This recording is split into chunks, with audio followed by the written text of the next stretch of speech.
What's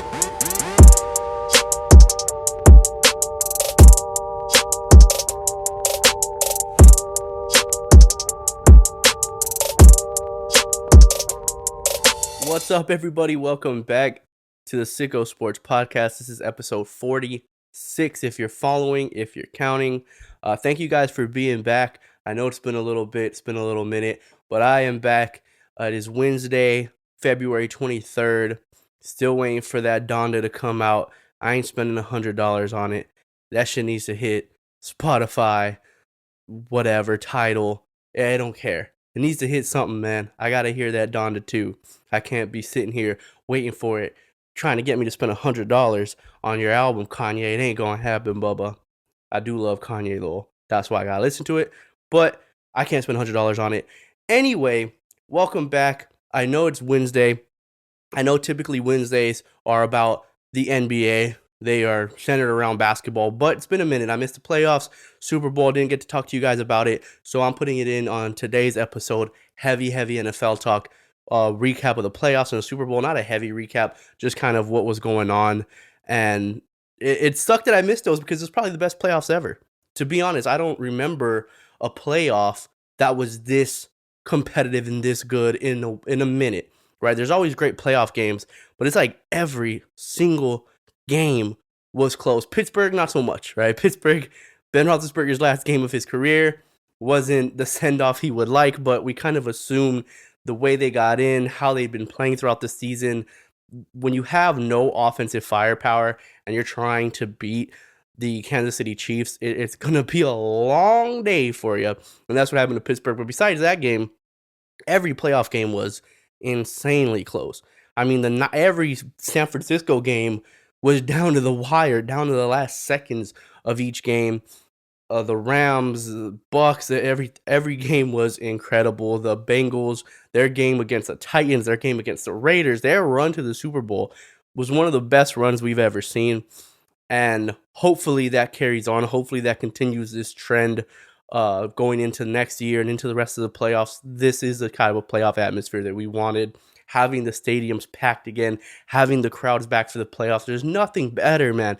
There's nothing better than playoff football. Between the wild card and the conference championships, that's the best football in the world, in my opinion. It's better than the Super Bowl. The Super Bowl game was phenomenal. We'll get to that. Super Bowl game was great. Kanye and Antonio Brown and The Rock doing I don't need all that. I need football atmosphere, and like I said, from wild card playoffs to divisional round to conference championships, those are playoff atmospheres. The crowds, they're all home crowds. It's the fans of the teams. It's not celebrities.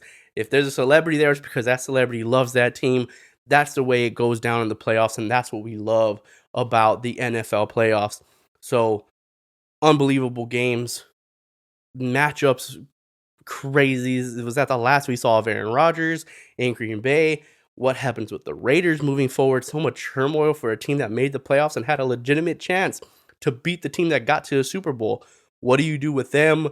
There's so many teams that we don't know what's going to happen to. Dallas, another year of disappointment, high hopes. It's the hope that kills you with Dallas every single year. When Dallas went down big, I knew it, right? We all knew. When Dallas went down early, I think everybody knew what was about to happen. Everybody knew, hey, Dallas is going to come back. They're going to make it a game, and then they're going to end up losing at the end of the game. We all know that's what's going to happen. It's what Dallas does. Dallas is they're the prize fighter of the NFL. They make the big bucks. They bring eyes to the table. Why? Because it's always interesting. When they win, it's interesting. When they lose, it's interesting. It's not just this is a bad team, they're not good enough, and that's it. No, it's like, oh, it gives you hope. Here it goes. They might be putting this crazy comeback together. Nope, just kidding. Dak slides. Can't get the ball down. Don't have a chance at the end. 4th and 11 earlier in the game. Dak gets pressure. Cedric Wilson inches away from making the catch, inches away from maybe putting the team up, maybe giving them a chance to get a big playoff win, something that Cowboys fans are not really used to, myself included, unfortunately, used to the Cowboys winning in the playoffs. But that's the way it goes, man. That's the Dallas Cowboys. That's what they do.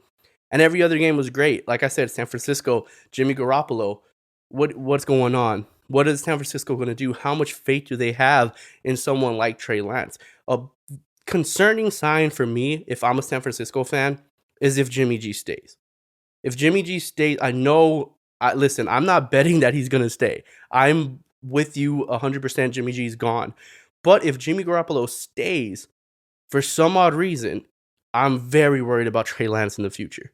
Not because it gives me, not to say that Trey Lance can't get better later on in the future, not to say that he can't get better over the next few years and he may need another year or two. There's guys that take over in year 3, year 4, and it served them well. They came in and were really good. Aaron Rodgers is obviously a perfect example of that. However, when you have somebody like Trey Lance and you're not sold on Jimmy G. Remember, the Aaron Rodgers reason, the reason why he had to wait till, year 4, year 3 to get his chance, Brett Favre was there. It's hard to move on from Brett Favre, and they still had to do it eventually.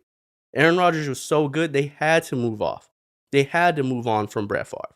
If you're Trey Lance, if you're a San Francisco fan, and you guys feel like Jimmy G is what's holding your team back, if you feel like you have the defense, if you feel like you have the coaching staff, if you feel like you have the playmakers, and you feel like all you need is a quarterback, and they keep Jimmy G because they couldn't get an Aaron Rodgers or a Deshaun Watson or a Russell Wilson, whoever, fill in the blank. If they couldn't get one of those guys, so that's why they stay with Garoppolo, it makes you very concerned about Trey Lance. Because if you're not good enough to beat a guy that we desperately want to get rid of, that we desperately want to replace, and we spent a top 5 pick in the draft on you, and you're not good enough to take over, it's very concerning. Very, very concerning. So the best case scenario, if you're a San Francisco fan, what you want to see is that they go, no, we're saying bye to Garoppolo. We're not trying to get Rodgers. We're not trying to get anybody. Because if they do that, then they're sold on Trey Lance.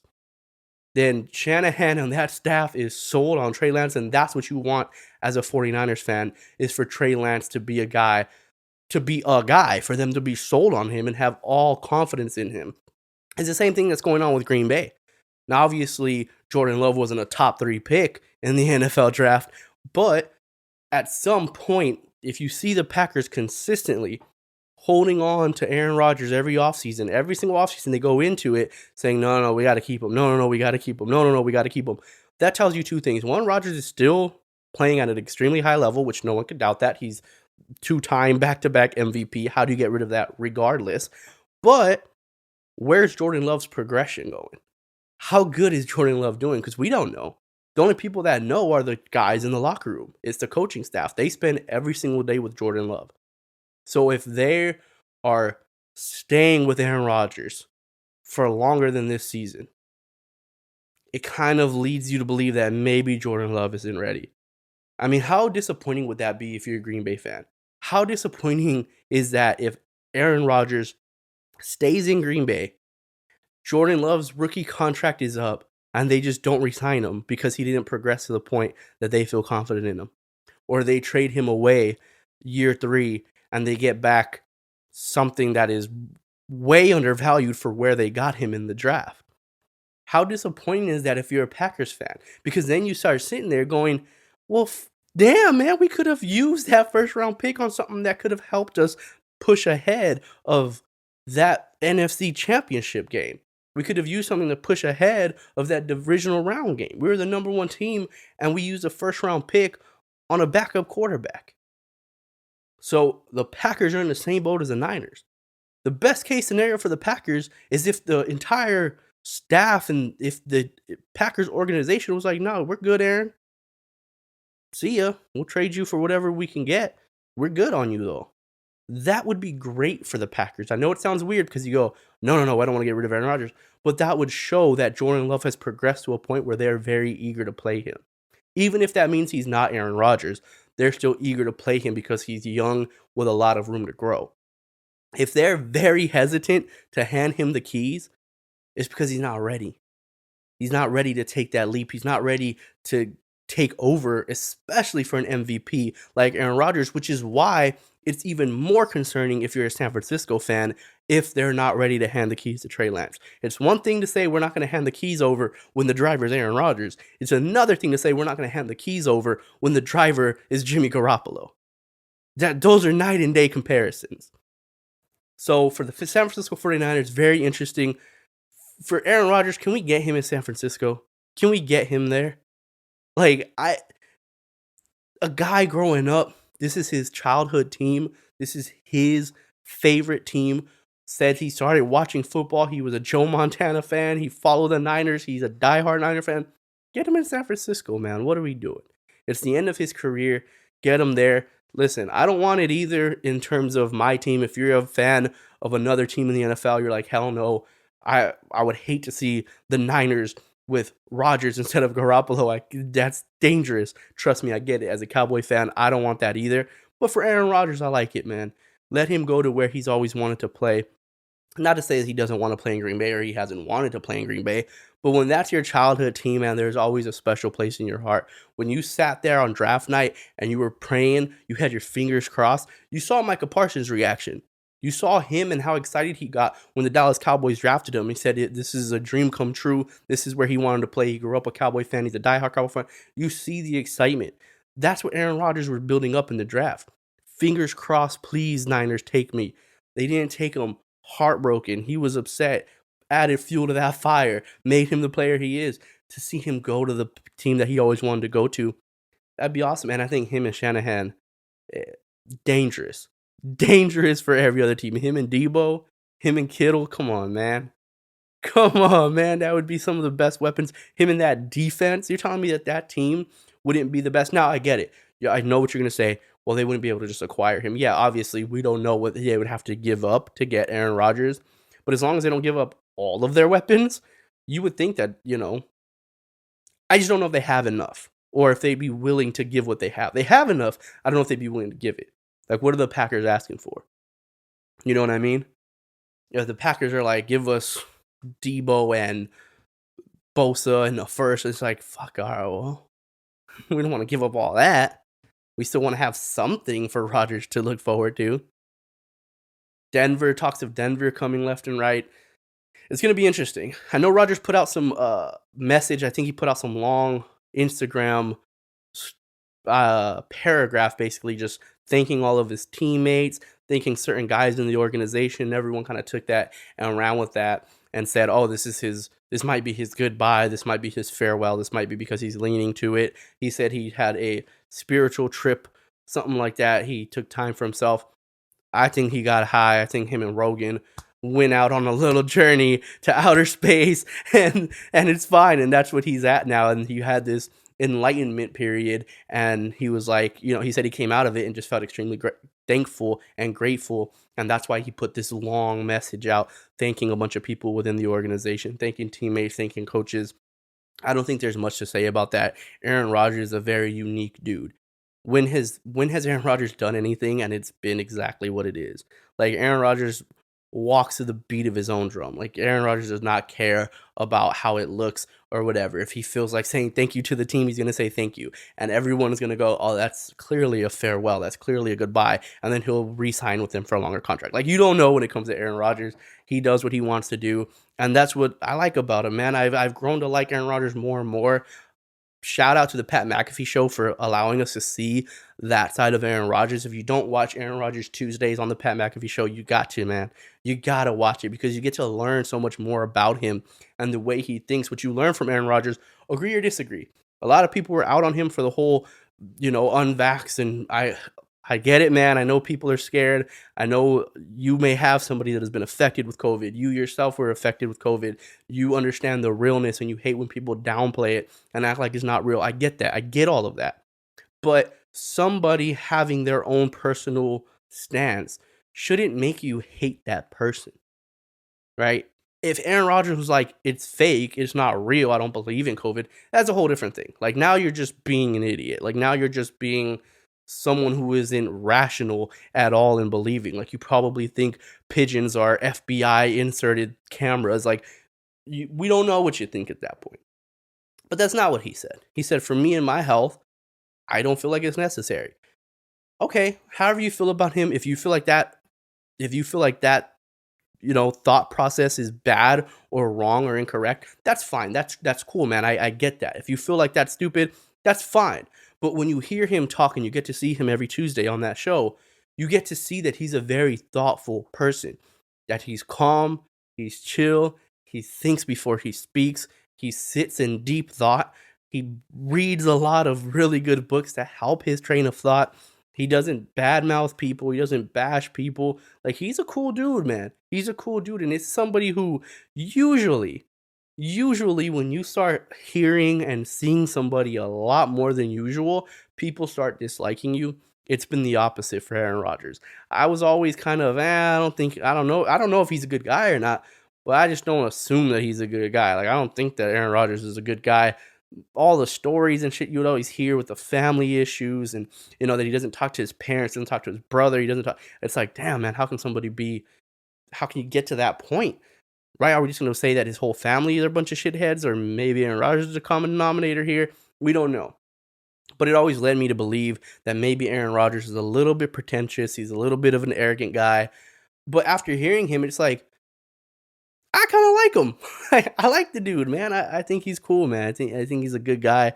Like I said, anybody who sits deep in the thought, anybody who thinks before they speak, anybody who has that type of personality, they're always going to sit well with me.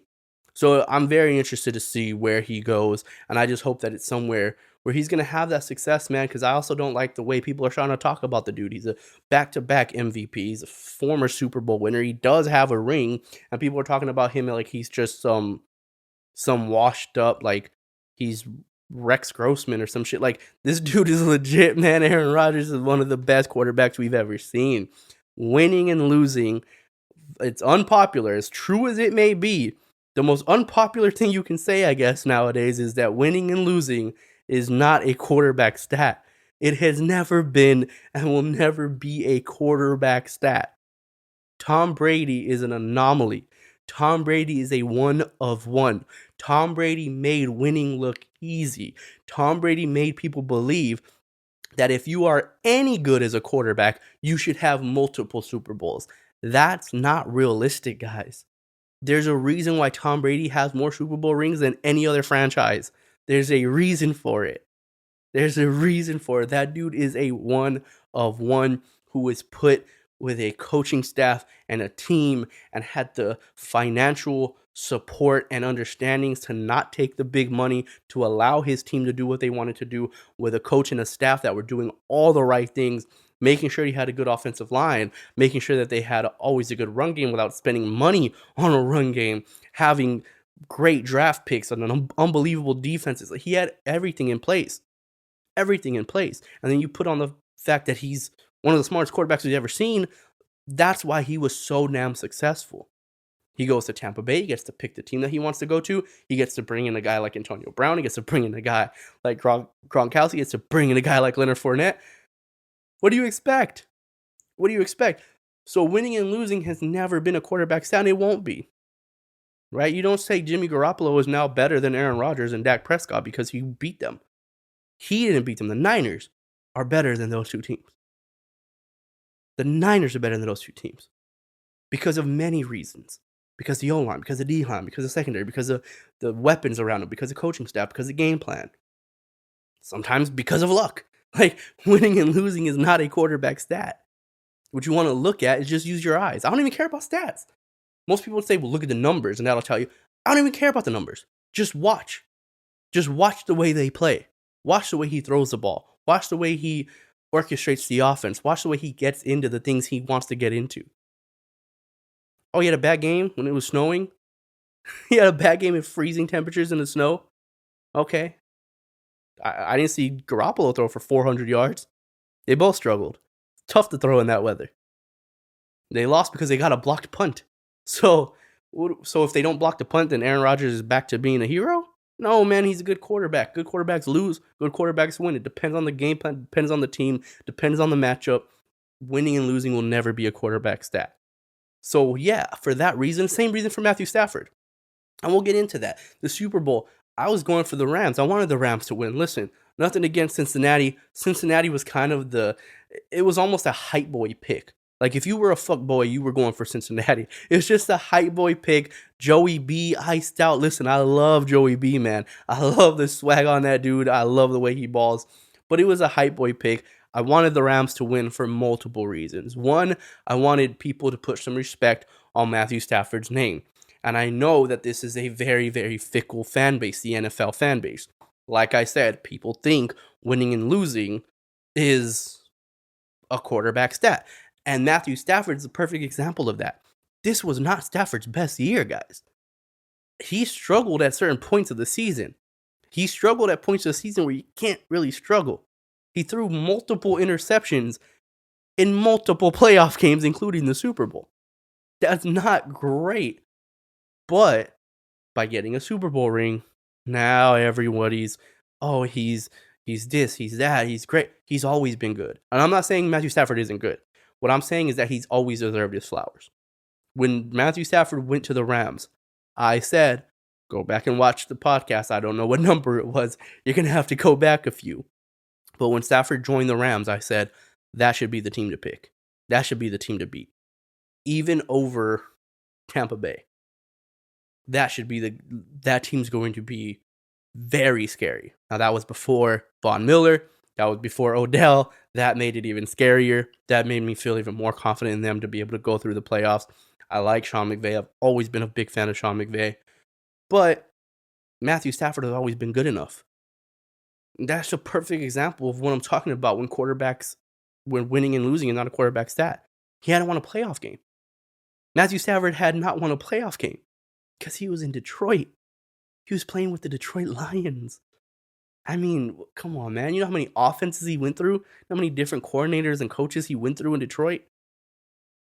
Tough for him. Oh, they gave him one coach who people thought highly of as an offensive mind in Jim Caldwell, and lo and behold, they went to the playoffs. They won double-digit wins. Him and Calvin Johnson had one of the best receiving statistic seasons in the history of the NFL. Oh, and then he goes to the Rams and Cooper Kupp breaks a bunch of records for the NFL. Obviously, because of the extra game added, that does it. But a triple crown for receiving in the NFL? You don't think that has anything to do with Mathew Stafford? He's always been that guy. Him winning the Super Bowl doesn't make me think any more or less of Mathew Stafford. He was a guy that was always good enough to win a Super Bowl. He was never a hindrance of any team. He's always only been on the Lions, but he was never a hindrance for the Lions. The reason why the Lions weren't winning had nothing to do with Mathew Stafford. And it shows it because he goes to a good team and they win a Super Bowl. He's not a hindrance to the Rams. He's not going to be a hindrance anywhere he goes. And that's the point, man. That's what people don't understand. There's a difference between being a good quarterback. Like, for some reason, people have this idea that in order to win a Super Bowl, you have to be considered a top 3 or a top 5 quarterback. You have to be that level of talent in order to win a Super Bowl. Explain Eli Manning. Explain Joe Flacco. Explain all these dudes who were never top 5 at any point of their career. Some of them weren't even top 10 at any point of their career, and they still won Super Bowls. Oh, they got carried by their defense. You build a team, dude. You build a team. There's going to be weak spots on every team in the NFL. That's why the salary cap is what it is. That's why it's in place. You can't have an all-star team. Yeah, they had Jalen Ramsey and Aaron Donald and Von Miller and Odell and Kupp and all. Yeah, for sure. That offensive line is nothing to go crazy about. Who'd they have running the ball at the end of the season? Cam Akers came back in the playoffs. He wasn't going great. He was trying to get back into the groove of things. They had to bring Eric Weddle out of retirement. There's so many weak points on every team. If you're going to have that many strong points, if you're going to spend that much money on certain players, there's going to be so many other weak spots. Those weak spots are going to be very tough, and you have to deal with it. You have to coach well. So if you're, Rex Grossman from the Bears that got to a Super Bowl, people tend to forget that. You better have a great defense. You better have a good running game. And you better coach offensively well enough to where you're not turning the ball over, you're not putting him in bad situations. If you do that, you can have success. You don't have to be Tom Brady. You don't have to be Peyton Manning. You don't have to be Aaron Rodgers. You don't have to be Patrick Mahomes. It is what it is, man.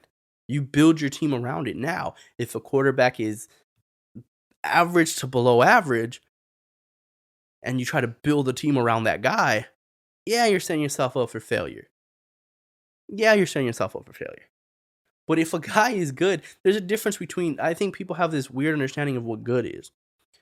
As long as you're not a hindrance to your team, you're a good quarterback. It is the most difficult position to play in any sport, is a quarterback. So as long as you're not a hindrance to your team, you're good. And look how fast shit changes.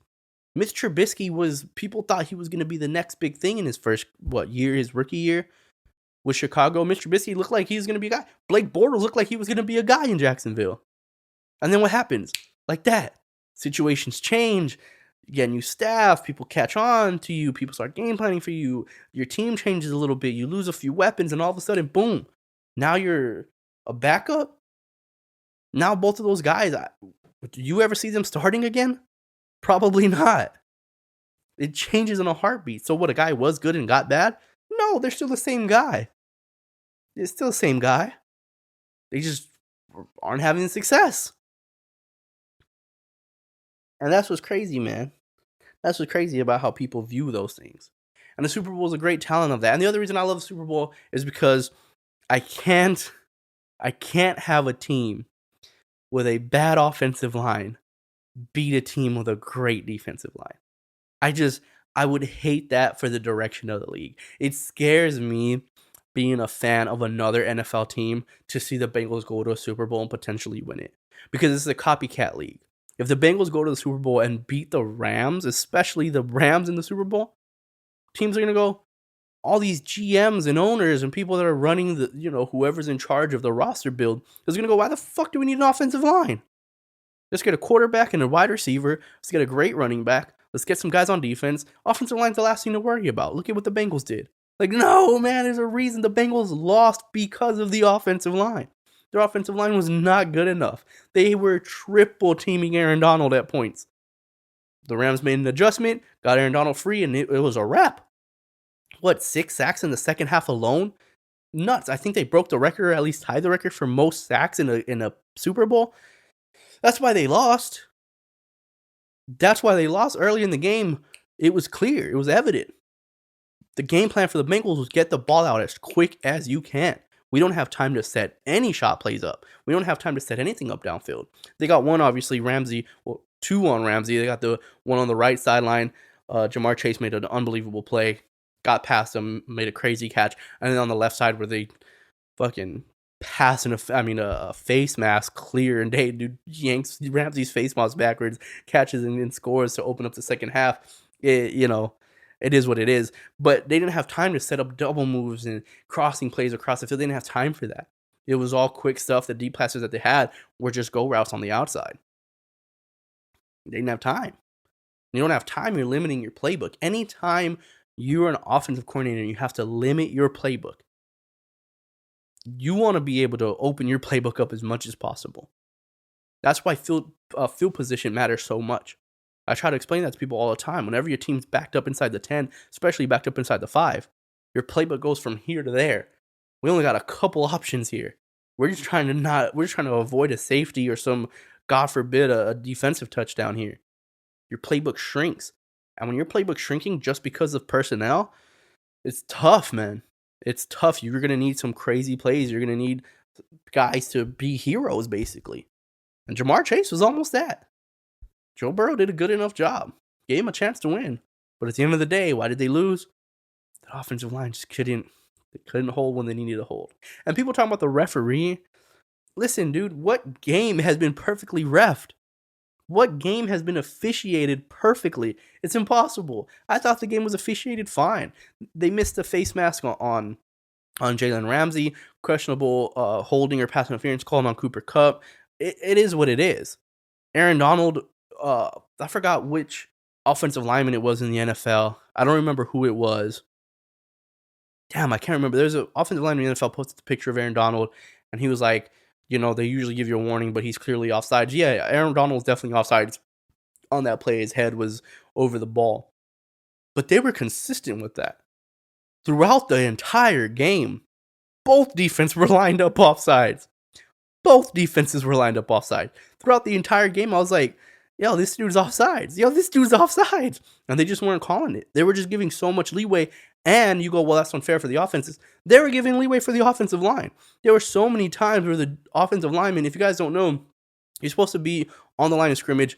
Offensive linemen they don't have to be on the line of scrimmage. As long as your head is on the hip of the inside lineman, you're good. There were so many times where they were backed up, especially when Aaron Donald was over the guard. There were so many times where the guard is way off of the line of scrimmage where I'm like, they could easily call that an illegal formation. But if you're going to allow the dude to line up in an illegal formation and you're going to allow the guy to line up offsides, who gives a shit? At the end of the day, I just want to see football. I don't want to see the game be, played off of flags. If there's an obvious miss, yeah, that sucks. Yeah, we'd want to see Jalen Ramsey get the face mask call so they don't get scored on right there. Yeah, we want to see a little bit of leeway on that Cooper Kupp pass interference over the middle. I forgot who it was that got a hold of him. Yes, we want to see that. But if you miss, you're going to miss some. At the end of the day, don't start calling everything. You still got to let the game be played. And they let it be played for the most part. Very minimal flags in this game. I like the way it was officiated, man. I don't think they dictated the game. I don't think they gave anybody the game. If you're upset, it's because if you're like, oh, they gave the game to the Rams, you were obviously just going for the Bengals. I haven't seen anybody that was going for the Rams say, oh, we gave the game away. They gave it to us. Thank you, refs. You were just going for Cincinnati. You're a Cincinnati fan. If you're a Cincinnati fan, yeah, of course, man. Everybody gets upset. Dallas fans are still upset about the Dez Bryant catch. That wasn't a catch. But it is what it is. At the end of the day, you set opportunities. I'm very different than most Cowboys fans. Did Dez catch that ball? Sure. Today's rules, in those rules, he didn't. They changed the rule because of that play. So what are you going to do? It is what it is. We had so many opportunities before that and after that to still win the game, and we couldn't do it. So hope that kills you with Dallas. But what are you going to do? You know what I mean? You're going to blame your entire season on one call? You got to be better than that. But it is what it is. And poor Eli Apple, man, he was getting shitted on so much. I feel so bad for Eli Apple. I feel bad for him, and then he made the mistake that people do all the time that I hate. So people were shitting on Eli Apple. Eli Apple got into it, I think, with McCole Hardman and with Tyreek Hill of the Kansas City Chiefs. I guess there was some, back and forth. He was probably talking shit. They were talking shit. So after the game, both Hardman and Tyreek Hill were clowning him, just posting, which is, listen, man, if you guys couldn't get a single catch on him in the second half, you can't be the ones talking shit. If you're sitting at home watching him play in the Super Bowl, you can't be the ones talking shit. But I get it. He was probably saying some wild stuff to them. So I get it. Whatever. Those are a bunch of athletes. Whatever. You have to settle it on the field. It's all good. You guys can talk all the trash you want. But everyone started piling up. People were just ragging on him left and right. People were making fun of him. Everybody was posting memes. The memes were coming out like crazy. And I felt bad for Eli Apple. But then he comes out and says something, makes a statement. I think it was on Instagram. He's posted it somewhere. But I was like, oh, you can't say that. But you can't say that. He said, oh, this brought back a fire in me. This is only going to lead me to work out harder and get back into the, basically saying, my effort level is going to be higher now. Hey, pal, you're in the NFL. Are you saying that you didn't care about this season? Were you not trying hard this season? Oh, I was out here just chilling, but y'all want me to see, you guys want me to try? All right, I'll show you what happens when I try. If I'm a Cincinnati fan, I'm like, what the fuck? Why weren't you trying already? What are you gonna, so what? You were skipping workouts and now you're gonna work out? I don't understand. I never understand what that means. I never understand what a professional athlete's like. Oh, you just lit a fire in me. Watch next season. What happened to this season? And the season before that, and the season before that? You needed someone to talk shit to you for you to care? For you to try hard? You needed people to talk shit and make memes of you? Yeah.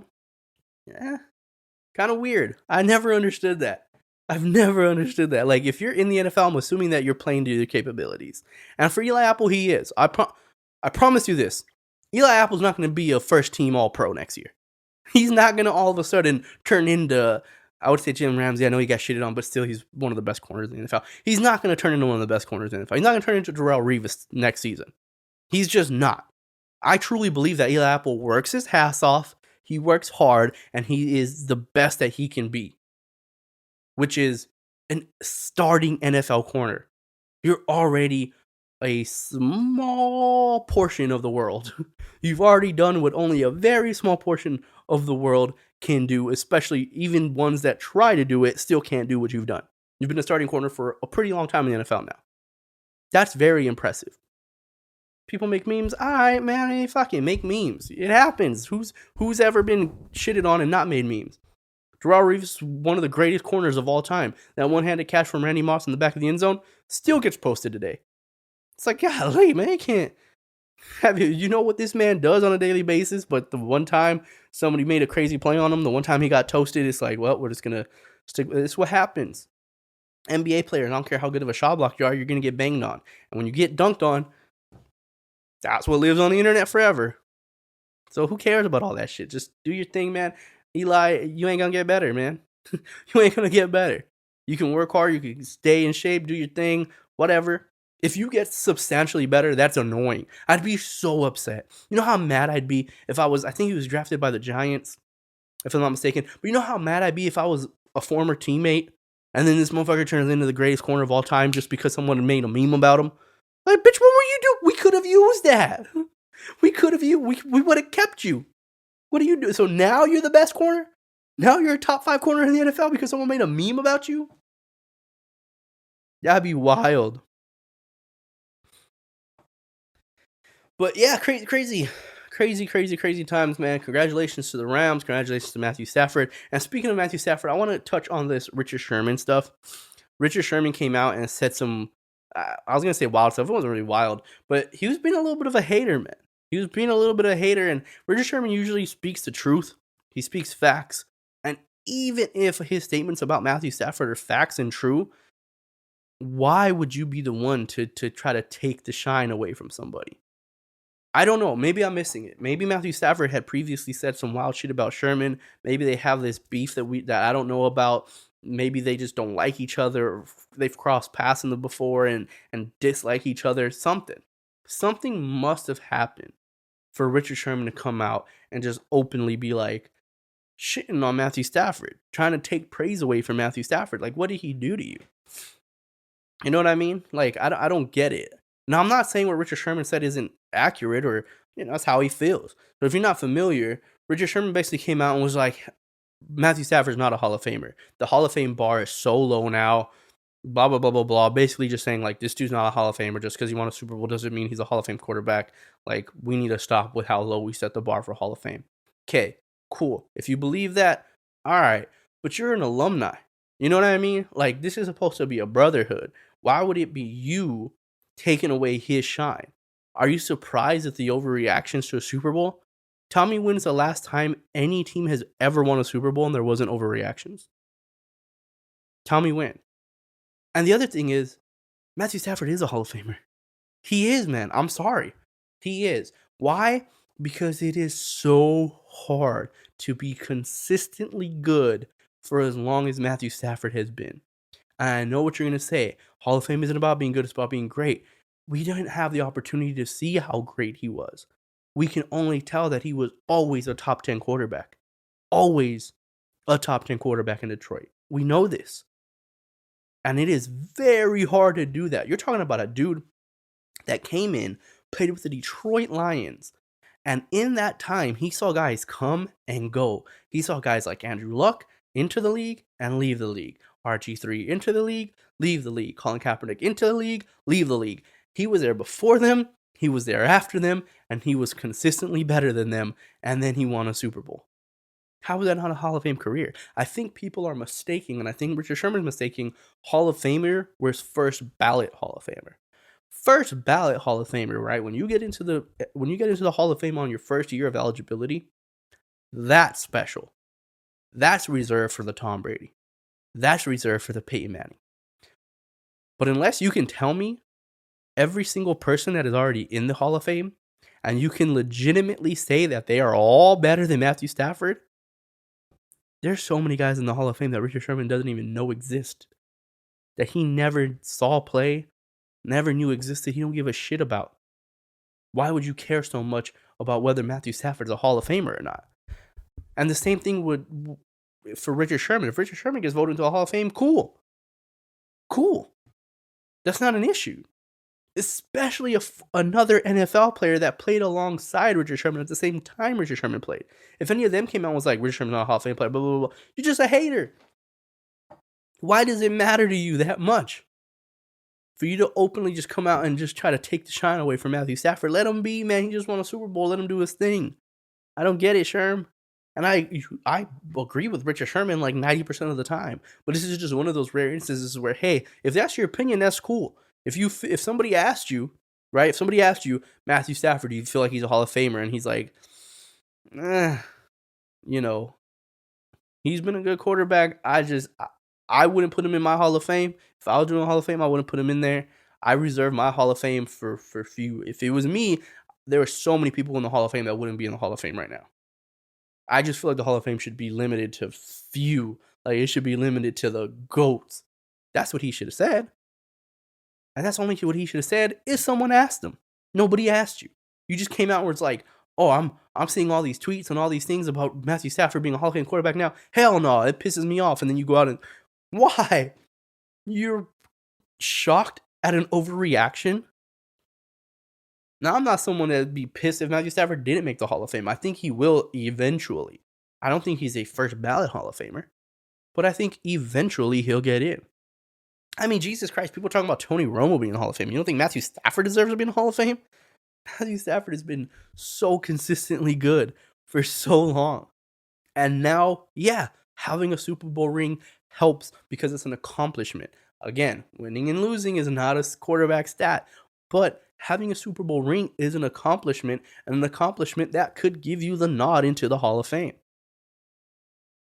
If Phillip Rivers had 2 Super Bowl rings, why would we not put him in the Hall of Fame?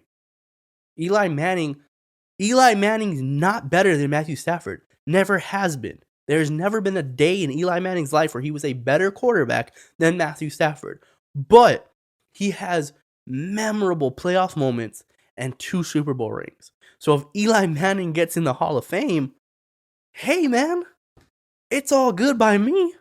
He got 2 rings, and I can vividly remember moments of Eli Manning's career. I can vividly remember spectacular moments in the biggest games in the world of Eli Manning's career. I won't be hating if he gets in the Hall of Fame. So you're going to put Eli Manning in the Hall of Fame because he has 2 Super Bowl rings, but won't put Matthew Stafford in the Hall of Fame because he has so many. His entire career was better than Eli Manning, but he has one, and he won because he had a really good defense. Eli Manning also had a really good defense. Ben Roethlisberger also had. You see what I'm saying? So if we're limiting it, I get it. If that's what Richard Sherman's saying is, no, I don't put Ben, I don't put Eli, I don't put nobody, I don't put Rodgers, I don't put anybody in the Hall of Fame. The only people I put in the Hall of Fame are Peyton and Tom Brady. That's it. Then all right, I put Joe Montana, I put this guy, that. Okay, if that's what Richard Sherman's saying, okay, I get it. But what you're saying is, I just feel like there's a bunch of people that are in the Hall of Fame already that shouldn't be. And for me, when I think of Hall of Fame, I think of the GOATs. I don't think of consistently being good. I don't think of a 10-year career of being a really good starter, being a top 10 player. I think of how many years were you the best player in the world. And that's my Hall of Fame. But that's not what he said. What he said was, Stafford's not a Hall of Famer. And when you say that, it comes off like you're being a little bit of a hater. And speaking of Hall of Fame careers first ballot, I talked about Tom Brady. That's a no-brainer, right? Tom Brady, his first year of eligibility, he's getting in the Hall of Fame. It's that simple. Tom Brady is the greatest quarterback of all time. The greatest. And people will be like, oh, he didn't have the greatest arm strength, he didn't have the greatest accuracy, he didn't have great mobility. That makes him even better. He didn't have any of that, and he still won more Super Bowls than anybody. That makes him better than ever. He still had the numbers he had and put up the yards, put up the touchdowns, had the stats, had the playoffs performances, had the Super Bowl performances. Without any of that, the dude's the GOAT. The dude's the GOAT, man. There's no arguing Tom Brady's the greatest quarterback of all time. There's no argument, man. There's no argument made. For the longest time, people kept saying Aaron Rodgers was better. I just don't know how you can say it. You know, it's one thing if Michael Jordan had one ring and people were like, you know, LeBron's better. But when Jordan has 6 rings, it's hard. It's hard to make the debate. And I'm somebody that makes the debate. I'm somebody that's like, man, but if you watch him play, he was a better ball player. To me, there's a difference, right? There's a difference between being a better player and being the greatest of all time. Like, I know it doesn't make sense, but just follow me here. Try to stay with me. LeBron James is great, and I hate to bring this to basketball. I'm talking about football, but I'm going to bring it back. LeBron James is the greatest basketball player I've ever seen play.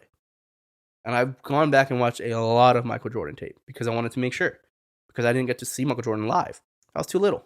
I was a baby. Because I didn't get to see Michael Jordan live, I'm like, I don't want to talk out of my ass. I need to go back and watch the dude. So I spent a lot of my time watching full Bulls games, playoff games, everything. There's no doubt about it. Michael Jordan was a bad, bad man. When I watch LeBron James in his prime, I watch Jordan in his prime, to me, I'm just like, LeBron could just do more things. Here's the difference, though. To me, LeBron James is the better basketball player. Michael Jordan is the GOAT, though. Michael Jordan is the greatest of all time because it's different. There's just a difference, right? Because what I'm talking about is ability, and what I'm talking about is greatness. You don't need the ability to be the greatest. You don't need it. But that also means, how are you better than somebody that has more abilities than you? How are you better than somebody that just has more skill than you? And that's the same situation with Tom Brady and someone like Aaron Rodgers. For the longest time in the league over the last 10 years, I've constantly heard everybody talk about how Aaron Rodgers is a better quarterback than Tom Brady. Aaron Rodgers has more mobility. He has better pocket awareness. He has a better arm, way stronger arm, way more accurate, way this and this and that. I get it. If you say Aaron Rodgers is a better quarterback, he's just better. He can do more things. He has more skill, more ability. That's fair. That's fine. I'm cool with that. I'm perfectly cool with that. But you can't deny that Tom Brady's the greatest. You can't deny greatness. Greatness comes in those moments. Greatness comes when everybody doubts you, when people think time and time again it's over for you, and you just consistently prove people wrong. You some way, somehow, continuously get it done. You can get lucky one year. Can't get lucky all 10 years. You can't get lucky for an entire decade. Like, you can't deny the greatness. So if you say this guy, I mean, listen, Tom Brady has never had the abilities Patrick Mahomes has. Tom Brady has never had the abilities that Josh Allen have. You can't consider them higher in the rankings if you're talking about greatest quarterbacks of all time. They're all better than him in terms of talent level. None of them are close to him in terms of greatness. They have so many more playoff wins, Super Bowls, everything else. And again, yes, I know I said it. Wins and losses are not a quarterback stat, which is why you can say Mahomes, Josh Allen, Brett Favre, even Aaron Rodgers are all more talented and they're better quarterbacks than Tom Brady for sure. But when you come to greatness level, when you come to being that GOAT, it all matters. Everything matters. The mindset, the preparation, the moments in playoff games, the Super Bowl moments, being able to see you time and time again in Super Bowls, that matters in those terms. You can't deny that greatness. Is why I said you can't deny Eli Manning, even though I never thought he was a top 10 quarterback at any point in his career. Doesn't matter. He has 2 rings and he has memorable moments in those. He wasn't detrimental to his team. Bring it all the way back from the beginning, baby. As long as you're not a hindrance to your team, you deserve the flowers. You deserve the flowers for the success. Not to say that you carry that team. It's ridiculous to say that they won solely because of somebody. You just look at the team and the way it's built and the way they played, and you could determine what their strengths and weaknesses were. But if Eli Manning was a weakness, and he still had those big-time plays and those big-time moments and won big-time games and won 2 Super Bowls, then that's a pretty good weakness to have. And the thing I didn't like about Tom Brady's retirement was the fucking Ian Rappaport and Adam Schefter shit. Like, dude, this guy, I just talked about how great Tom Brady was. I just talked about the insane. The fact that we've never seen and we may never see again a career like Tom Brady's. He deserves to announce his retirement, man. He deserves to announce it himself. For them to try to beat each other to the punch and, oh yeah, we hear that he might be retiring. Let him fucking announce it. So I don't blame him for being like, oh, y'all tripping. That's cap. He came out and was like, I never told anybody I was retiring. That's bullshit. And then later on was like, all right, I'm retiring. Like, I get why that happened. If I'm talking, it's like, bro, the bag's already out. The cat's out of the bag. Just fucking, yeah, I'm retiring. But it does suck when you have that kind of career and you might be sitting there going like, I want to announce my retirement in a special way, and then they fucking ruin it for you. It's like, damn, bro, I don't deserve to announce my own retirement. Like, y'all have to take that shit too. Y'all take everything everybody ever does. You have to take my retirement from me too. Let me do that shit myself. So I get why he was frustrated, and I hate to see it, man. Ian Rappaport, Adam Schefter, some things like somebody's retirement, shut the fuck up and let him announce it. When he announces it, post your shit, quote it, whatever, put your pictures up, make a cool tweet. I don't care. But let the fucking people retire on their own. If you hear little buzzes or speculations, how about hit Tom Brady up? Hey, I heard you're retiring.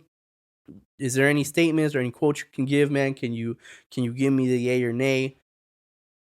Hey, man, I am, but if you can be a fucking cool dude, I'll announce it. I'm going to announce it in a couple days. You know what I mean? Why can't we fucking be cool like that? Instead, it's like, I heard from somebody that Tom Brady's going to be retiring. I'm going to post that shit. Tom Brady, here through the grapevines, he's retiring. Tom Brady's sitting there like, damn, dog, I can't even announce my own retirement. Oh, man. The days of social media, and this is somebody who talks into a camera all day and tries to get people to listen. But sometimes you just have to put that shit aside and just be a cool dude, man. Just be cool. Just be cool. But it is what it is. Tom Brady's gone. What the hell is the NFL going to look like without Tom Brady? Voice fucking cracked. All right, I guess I'm going through puberty again. But what is the world going to look like without Tom Brady? What is the NFL going to look like without Tom Brady? Sorry, not the world. You fucking die. But what is the NFL going to look like without Tom Brady? It's in good hands. That's the good thing, man. The NFL is in good hands. There's still so much, especially with the quarterback carousel that I think is going to happen. It makes Tom Brady's retirement that much easier. If Aaron Rodgers takes off and we get new homes for him, we get a new home from Russell Wilson, we get a new home for Deshaun Watson, like those things will make people forget about the fact that we're missing Tom Brady, right? We got over Peyton Manning's retirement pretty fucking quickly. I forgot about Drew Brees' retirement already. Sorry, Drew Brees. But like, we're good. We're in good hands with Patrick Mahomes and the Josh Allens, Lamar coming back healthy, and everyone always not knowing if Dak Prescott's a top 5 or the worst quarterback in the league. These are all going to be great things. Again, the quarterback carousel, like, we're in good hands. We'll be fine. But it is going to be weird to see the playoffs and be like, there's no Tom Brady. There's no Patriot. There's no Tom Brady in the mix. Also, the other thing, speaking of the Patriots, fuck you guys, man. Fuck you guys hard. Tom Brady announces his retirement, right? He goes on after the whole, I'm not retiring, yes I am, just kidding, yeah, I'm retiring. After that whole shit, he goes on Instagram, puts this long message out, thanking all the Buccaneers organization and players and the staff and all that good stuff. That's what he's supposed to. And Patriots fans, entitled ass, everything should always be about us, coming from a Cowboys fan. Everything should always be about us fucking Patriots fans are upset that Tom Brady didn't mention you? Bitch, he didn't retire from you. He retired from the Buccaneers. He's not saying, Patriots, I'm not coming back next year. He hasn't been there in 2 years. He gave his fucking thank yous and his kudos when he left New England. Now he's retiring from the Buccaneers. So he's giving his thank yous to the Buccaneers. Why the fuck would you think that he would be like, and for the Patriots, blah, blah, blah? No, man. He's not leaving the Patriots. He already left y'all 2 years ago. And when he did, he gave y'all's thanks. He said thank you to Robert Kraft. He said thank you to everybody. He made a fucking documentary about all the Super Bowls he won and every Super Bowl year with the Patriots. What else do you want him to do? He made a full fucking 8-part documentary on you guys. And guess what? His next speech, he's going to fucking talk about the Patriots. When he gets inducted into the Hall of Fame as a first ballot Hall of Famer, guess what he's going to do? Thank the Patriots. Jesus Christ. Get off his nuts, man. Not everything Tom Brady does has to revolve around the Patriots. That shit's dead already. He's retiring from the Buccaneers. Thank you, Buccaneers. Move the fuck on. When he gets his Hall of Fame speech, when he gets a gold jacket on, I promise you, Tom Brady's going to thank Bill Belichick and Robert Kraft and all the former Patriots players he played with. So it's okay, Patriots fans. It's okay. I know it hurts. I know it hurts when your team goes in the playoffs and I forgot. I said every playoff game was good except for the Steelers. I forgot the Patriots even were in the playoffs because they forgot they were in the playoffs. And I know that hurts. I know you sit there and go, man, if Tom Brady was here, that shit would not have gone down like that, because it's the truth. Because it's the truth. Moving on, before we wrap up, I wanted to touch on coaching moves. Some interesting moves within the organizations. Jacksonville makes a move. They bring back Doug Peterson. He's back into the NFL as a head coach, which I think is going to be it's going to be the new game that coaches play. When a head coach gets fired, I think the best case scenario for you is to just take the year off. If you're a head coach, take the year off. Don't take a college coaching position. Don't take a defensive offensive coordinator position. Just disappear. Disappear. Strengthen your ties, strengthen your relationships within the organization, strengthen your relationships with the owners, strengthen your relationships with GMs, strengthen your relationships with whoever the fuck is in charge of hiring coaches at at all these organizations. Strengthen those relationships and then come back, because there's going to be coaches fired all the time. And as long as you're a previous coach and you do have some success, you're always going to jump to the top of the list, unless you're black. Get to that in a minute. But you always have that. I don't want to make this about race, but fuck, man, the NFL sometimes. But you're always going to have that opportunity. So if you're a head coach, like, for instance, you look at the prime examples. Dan Quinn took the leap of faith with the Cowboys. But if the Cowboys defense finished somewhere around 20 to 20-something, he's fucked, man. He's not going to be a head coach for a minute. So he took a gamble on himself, and that's fine. You can take that gamble on yourself. But it's a gamble. The safer play is just sit away for a head coaching job. Because Dan Quinn goes to the Dallas Cowboys. He improves the defense dramatically. Thank you, Micah Parsons, for that in big term. But he did a phenomenal job. Jaron Curse was a great pickup in his system. He had guys playing great. Trayvon Diggs led the league in interceptions. Like, he did a lot of really cool shit. Dan Quinn deserves his kudos, and he deserves all the recognition he got. And he deserves the opportunities he got to be a head coach again, to interview, and how sought after he was to be a head coach of a team. He deserves all that. But that's a big gamble. That's a big, big gamble, because you're putting your faith in yourself, but you're putting your faith in health. You're putting your faith in team's abilities, to what these guys are going to do on and off the field. Like, let's say Micah Parsons got hurt.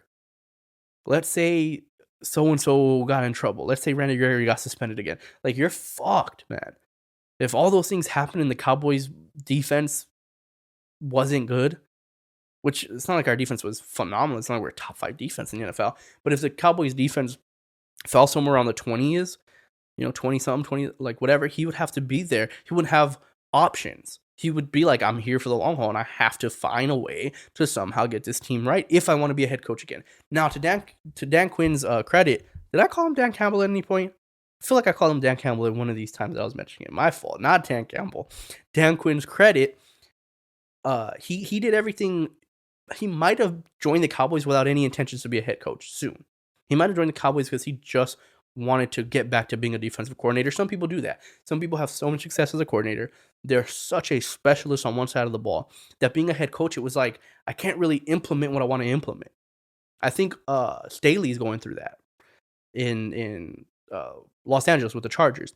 I think he's going through that a little bit, where he was so good as a defensive coordinator. He goes to the Chargers and you think, okay, him with Herbert and all these weapons, all we have to do is have somebody to, improve this defense, get us to be a playoff caliber defense. And who better to have than a guy who had the Rams as one of the best defense, especially one of the best rushing defense, the innovation of him, 2 deep safety, and still having the number 1 rush defense in the league. Like, all that shit was cool. But he goes there and the Chargers have a terrible, they got worse on defense.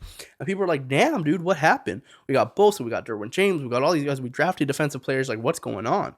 And it's like, well, he doesn't have full control of the defense anymore. When you're a head coach, so much of your time is spent on scheduling, and just monitoring, going over shit and meetings, and you have all these different things. You're relying on your coordinators. Yeah, you can implement your shit. Yeah, it's your system, but you can't really get in. You can't really get into shit the way you'd like to. You can't really get in there. And I think that's what happened with Dan Quinn. Maybe he went back to the Cowboys as defensive coordinator because he just wanted to run defense again. He's like, this is my passion. This is what I want to do. Maybe he did. Maybe he does want to be a head coach again in the NFL. I don't doubt that he does. But regardless, that's a big gamble. When you look at somebody like Jason Garrett, he took the same gamble. He went from head coach to offensive coordinator. Where is he now? Where is Jason Garrett going to be next year or the year after? It is very, very hard to imagine. And this is somebody who has ties with Jerry Jones. Usually, if you have connections, if you have ties with Jerry Jones, you could do whatever the fuck you want to do afterwards. Ask Troy Aikman, ask Jimmy Johnson, ask Tony Romo. Those guys' lives are pretty good. Those guys' lives are pretty fucking good. As whoever else. Norv Turner's still doing shit in the NFL. People don't realize that Norv Turner is still part of a committee that tells which GMs and owners who to hire as head coach. Like, these things are still happening in the league. Guys still have positions because they came from the Dallas Cowboys, and Jerry Jones has so much pull and has so many deep ties and relationships with the rest of the owners that he's just always keeping these guys around. And even with that, Jason Garrett took the gamble, did so poorly in New York. I don't see him coming back for a minute, man. I don't see him coming back for a minute. We'll see the power of Jerry Jones if Jason Garrett comes back as a head coach next year or the year after. It's going to be a minute, man. But when you take that gamble, if Jason Garrett would have disappeared, if he wouldn't have took the Giants offensive coordinator job, if he said, hey, I just want to spend a year off with my family, do my thing, I think Jason Garrett would have a head coaching position this year. I truly believe it. I can see a Minnesota or a team that really wants an offensive guy. I won't say offense. He's an offensive guy. I would see a team that wants to go in an offensive coordinator direction as their head coach pick up a Jason Garrett to just say, hey, man, he's had success. These are the numbers. These are the numbers he had with Romo. These are the numbers he had with Dak. His offense was always good. We feel like we have a good enough defense, or we feel like we just need to really focus on our offense or get some more explosion from them. That's our strength. That's where we want to put all of our eggs in that basket. I can see a team getting him, but not anymore. Not after he failed as an offensive coordinator. Now you can't do it. And I was talking about the race thing, man. It sucks, dude. It sucks we're at this point and we're still talking about, Mike Tomlin being the only black coach in the NFL. It's crazy to me that a league that's 70% African American has one African American coach. Like, what the fuck, man? What are we doing here? There's no way. There's just no way. Brian Flores gets fired from the Dolphins? For what? For what? Now, I'm not going to go into detail about the whole lawsuit and what could and what, because I don't know shit about it. Nobody knows shit about it. We just know that Flores is suing the NFL, that he's suing the Dolphins and said the owner, basically bribed him to lose games purposely and all that stuff, which those are huge issues, but we don't know any truth to any of that. So because of that, I don't really want to speak on it. All I'm speaking on the fact is that he should have never been fired. He should have never. That's not a playoff team. They didn't make the playoffs? Good. They're not supposed to. That's not a playoff team. They don't have any of the guys. We're still trying to see if Tua cannot be a hindrance. Remember, I keep using that word. Are you a hindrance to that team? Are you a hindrance to the offense? At times, Tua is. There's too many games and too many moments where Tua Tagovailoa is a hindrance to that team. And it's hard to judge a team based off of that. There's too many times where you look at that roster and you go, it's not a great roster, man, at all in any facet. The only way that team should make the playoffs is if they have a quarterback that can elevate the rest of that team. If you have a quarterback that could say, hey, this defense is decent, as long as the defense is decent, I'll be good enough. I'll make it work on offense. They don't have that. And they still went on a 7-game win streak. You telling me that a guy rattled off 7 straight wins or 8 straight wins, whatever it was, rattles off that many wins, rallies a team, is 1 win away from the playoffs, and you fire him, and they made the playoffs the year before, and you got draft picks, and you got all these things, and you have an opportunity to get Deshaun Watson or Russell Wilson or one of these Aaron Rodgers. You're telling me you have all these possibilities, all of these things that are working for you, and you fire a coach who has been a good coach? You fire somebody who is sought after? Now the issue comes, why the fuck is he not sought after anymore? And I get it. A lot of people are like, it's racist. that's easy to say, and I don't want to say it, man. I believe it too. But a lot of these teams were going in the direction of an offensive mind, and Brian Flores is a defensive guy, right? If you're the Minnesota Vikings, you can't go from Zimmer to Flores. Like, all right, you went from a defensive coordinator to a defensive coordinator. The Vikings wanted to go in the opposite direction, and the opposite direction is to get an offensive mind in. They wanted to go to the Sean McVay tree. Can't blame them there. Jacksonville wanted a guy that's going to come in and help Trevor Lawrence. Can't blame them there.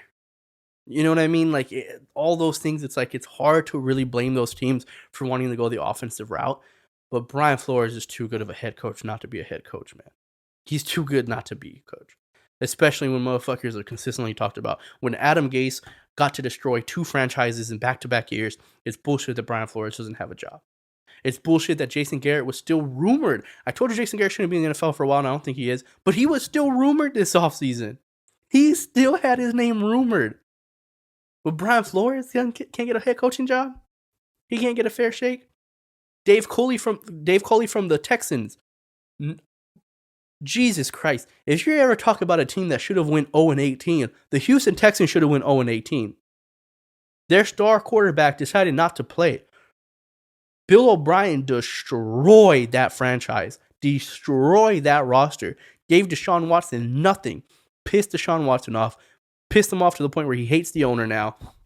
All the shit that's happening with him, he disappears. They get nothing for him. It's not like they got the salary cap from him. It's not like they got draft picks or different players for him. He's just out. He just didn't play. And then Tyrod Taylor gets hurt, who's their backup. They go with a third-string rookie who they drafted in the 4th round. They had by far the worst roster, not only this year, the worst roster I've seen in a while. They should have gone 0-18, and they played their asses off. They still had some wins that you're like, how the fuck are they winning these games? Well, they finished with 4 wins this season? Yeah, it's a shitty season. It's supposed to be. You fire guys when you have an expectation and they fail to meet that expectation. And if your expectation isn't realistic, then that's on you. That's on you as a GM. That's on you as an owner. That's on you as a fan base. If your expectations are not realistic for who this team is, for how this team is built, then that's on you. The Texans should have been the worst team in the NFL, and the fact that they weren't that means he exceeded the expectations that everyone should have had for him.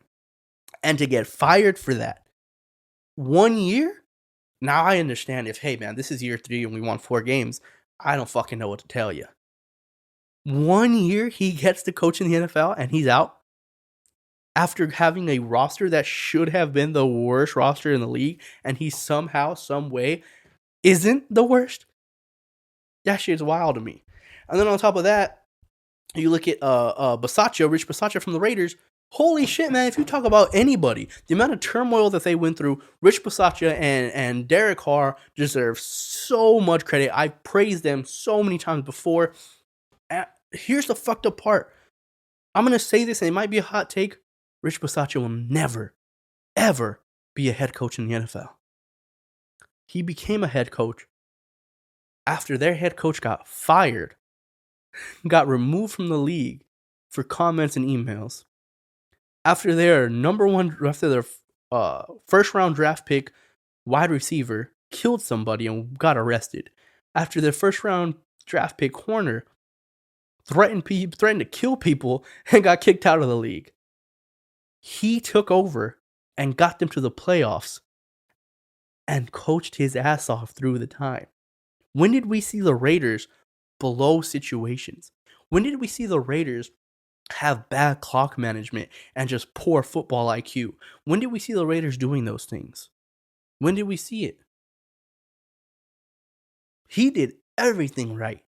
He was so impressive as a head coach. You saw him, he looked like a fucking vet as a head coach. He was cool, calm, collective every fucking time. That playoff game, go back and watch it. Look at every sideline view you can get of Rich Bisaccia. He knew exactly what was going on, what the situation was, what he wanted to do, what they wanted to get into, how they wanted to handle situations. He had it locked in, baby. Gets them to the playoffs this close to fucking beating the team that went to the Super Bowl, and he gets fired. I mean, granted, they were going to move on, but the shit that really pisses me off is the fact that I truly, truly believe that he will never get another opportunity to be a head coach in the NFL. Call it what you want, man. Say whatever you want to say about why that is. I just know that that's fucked up. That's all I know. Anyway, thank you guys for being with me again. As always, thank you guys so much. You guys are the best. I will be back Friday for the UFC. We have a lot to talk about for the UFC, past and present. We have a fight card coming up on Saturday. Some really cool shit I want to talk to you guys about. So please join me again on Friday, 6 p.m. Central, as always. Thank you guys. My return is here to stay. You guys have a good one. Peace.